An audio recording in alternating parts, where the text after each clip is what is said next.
instante, comme on repense à un chapitre fermé d'un livre qu'on a fini de lire. Quelques mois plus tard, l'une de ses amies m'a écrit pour me dire que Dinora n'avait pas tourné la page, qu'elle pensait encore à moi, qu'elle regrettait ce qui s'était passé. J'ai lu ce message une fois, calmement, et j'ai répondu en quelques mots que je lui souhaitais sincèrement le meilleur, mais qu'il n'y avait plus rien à dire ni à rouvrir entre nous. Ce fut la dernière nouvelle que j'eus d'elle. Aujourd'hui, quand je regarde en arrière, il n'y a ni amertume ni regret. Ce que cette expérience m'a appris est quelque chose que je n'aurais peut-être jamais compris aussi clairement autrement, l'amour sans respect n'est pas de l'amour.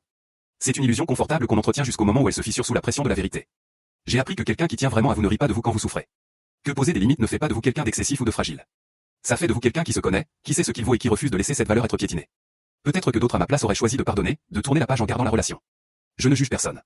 Chacun fait avec ce qu'il a, avec ce qu'il est. Mais moi, j'avais entendu cette voix au téléphone à 4 heures du matin, j'avais entendu les rires en fond, et quelque chose en moi avait su avec une certitude absolue que si je laissais passer ça, je laisserais passer tout le reste après.